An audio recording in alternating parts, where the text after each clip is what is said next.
Olá, eu sou o professor Márcio Miguel e vamos falar sobre a Era Vargas.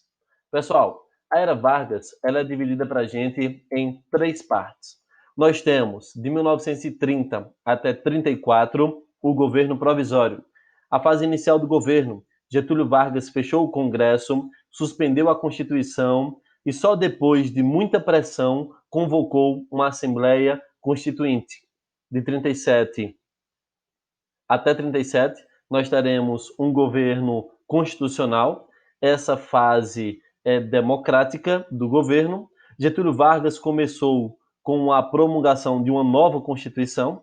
A nova Carta, porém, vigorou apenas por 3 anos, chegando a 1937, sendo abolida, dando início ao Estado Novo, que vai até 1945.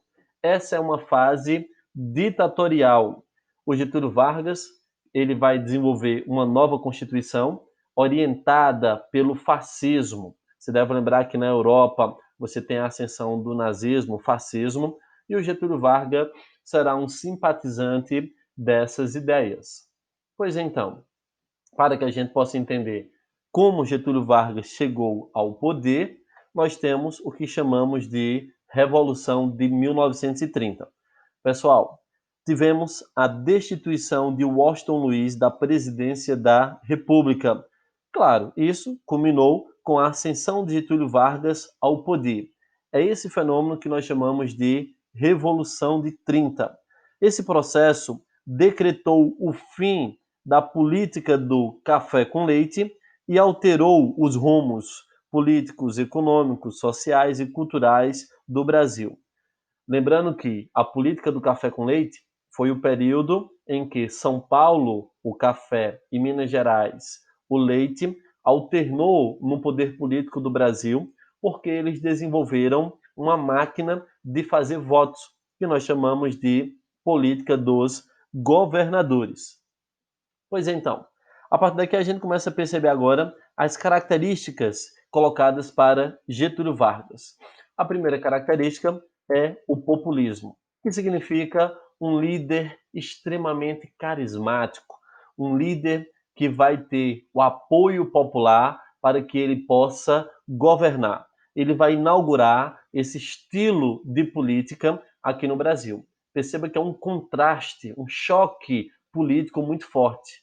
Antes de Getúlio Vargas, você tem uma política elitista, que nós damos o nome de política do café com leite. Praticamente só São Paulo e Minas Gerais já decidia o estilo de votação e quem ganharia a política antes de acontecer, devido a fraudes eleitorais, compra de voto, coronelismo, clientelismo. E agora o Getúlio Vargas vai partir para essa ideia de ser populista, de ser amado pelo povo. Tanto é que o Getúlio Vargas ele vai entrar para a história conhecido como pai dos pobres, mãe dos ricos. Outra característica importante dele é que ele vai adotar uma série de medidas autoritárias. Você deve lembrar que Getúlio Vargas era simpatizante dos modelos totalitários. Tanto é que vai ter uma fase dele chamada Estado Novo, que ele vai implantar um sistema ditatorial aqui no Brasil. Outro ponto importante é que ele vai fazer diversas concessões para as camadas mais baixas da população. É aqui que ele vai angariar o seu público para ter uma base no governo. E aí, claro, ele vai ter apoio de diferentes grupos. Isso vai ser fundamental para Getúlio Vargas. Nós podemos aqui pontuar alguns. Nós temos os tenentes, trabalhadores urbanos, a classe média e algumas oligarquias locais. O apoio desses grupos foi fundamental para que Vargas colocasse em ação o projeto de centralizar o governo em suas mãos. Então ele vai conceder uma série de coisas. Daí a ideia de pai dos pobres, mãe dos ricos. Ele vai agradar os pobres com uma série de leis trabalhistas e vai agradar aos ricos por uma série de políticas que ele vai desenvolver, sobretudo no campo industrial e urbano. Ora, a gente pode perceber então que quando Getúlio Vargas ele assim chega ao poder, nós damos o nome de governo provisório, e claro, essa tentativa de transição da República Velha para substituir o modelo oligárquico do café e do coronelismo, o Getúlio Vargas vai ter que adotar uma série de medidas. No campo da política, ele vai de cara anular a Constituição de 1891, que falava sobre a estrutura política, sobre o estilo de voto e assim por diante. Ele vai suspender as esferas do poder legislativo, isto é, ele vai fechar o Congresso Nacional e as assembleias estaduais e municipais. Outro ponto que ele vai fazer vai ser depor os governadores.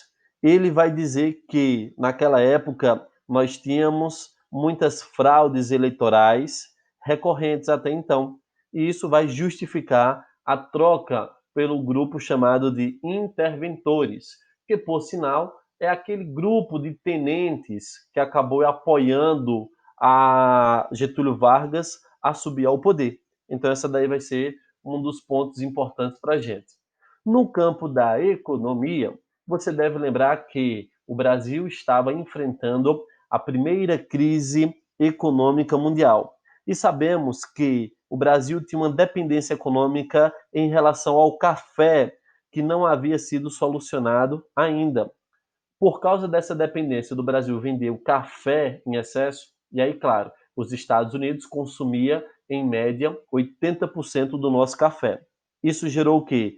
Uma contínua queda dos preços, desemprego, inflação e a falência de agricultores e industriais fizeram então com que o governo tomasse algumas medidas para impedir a desvalorização do produto. E aí, claro, o que é que o governo vai fazer? Ele vai voltar a comprar e a destruir parte do café não comercializado. A ideia de comprar o café é antiga. O governo, durante a República Velha, aquele período da política do café com leite, ele comprava o excedente de café, mas esperava um momento para vendê-lo. Sendo que agora é tanto café que o governo resolve, então, destruí-lo nesse primeiro tópico para a gente.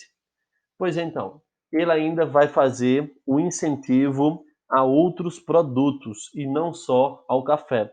E aí nós teremos para diversificar a economia. E aí, claro, nós teremos o incentivo para o açúcar, o algodão e o cacau. E para frear o avanço e a crise do café, ele vai proibir novos plantios para tentar levantar a economia brasileira, que era uma saída que outros países também estavam adotando. E aí, claro, a gente pode perceber que nesse intervalo o Getúlio Vargas ele vai criar o Ministério do Trabalho, Indústria e Comércio. Isso em 1930. Foram aprovadas leis que passaram a regular o trabalho de mulheres, crianças e adolescentes. É as famosas leis trabalhistas. A gente vai ter aí, ó, 8 horas de jornada diária, descanso semanal remunerado, garantia de férias e aposentadoria. Galera, as leis trabalhistas elas vão evoluir e lá no Estado Novo, por volta de 1940, vai ser criado a CLT, a Consolidação das Leis Trabalhistas. Vai ser um avanço fundamental. Se, por um lado, o governo aprovou leis que beneficiavam os trabalhadores, por outro, também criou leis que restringiam sua capacidade de articulação por luta de direitos. É o que nós vamos chamar de lei da sindicalização. Essa lei ela foi aprovada em 1931 e só podia funcionar sindicatos autorizados pelo governo. Isso era uma maneira do governo a fazer aquele jogo entre o patrão e o empregado. Pai dos pobres, porque criou uma série de leis trabalhistas. Mãe dos ricos, porque vai proibir o modelo de sindicato e ainda vai fazer o incentivo à economia por esses setores. Pessoal, para vocês terem uma ideia, em alguns casos, alguns trabalhadores sindicalizados defendiam ideias indesejáveis pelo governo. E essa galera era afastada das suas funções. Então, observe que o Getúlio Vargas, nesse primeiro momento, ele está tentando agradar ao máximo de grupos para que ele possa centralizar o poder. Claro, não é um modelo extremamente populista. E aí nós teremos um ponto importantíssimo desse governo provisório, que é o que nós chamamos de Revolução Constitucionalista de 1932. Nessa imagem que você está observando, você tem aí ó, 4 nomes e uma sigla, MMDC. Nós temos aí os nomes de Martins, Miragaia, Drauzio e Camargo. Esses são nomes de estudantes mortos em um conflito com a polícia por questões políticas. Esse fato gerou muita revolta em vários setores da população paulista e contribuiu para o início dessa revolução e a luta contra o governo federal. Nesse caso, observe que o local dessa revolução foi São Paulo. Eles estavam motivados porque eles perderam o poder político em 1930. Lembre-se da política do café com leite. Então, São Paulo queria voltar ao poder.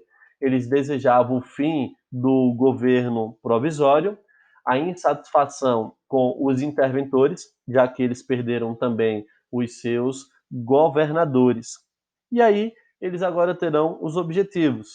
O primeiro objetivo seria uma nova Constituição. Eles alegavam que o governo eles precisavam agir dentro da legalidade, já que a Constituição de 1891 ela havia sido suspensa.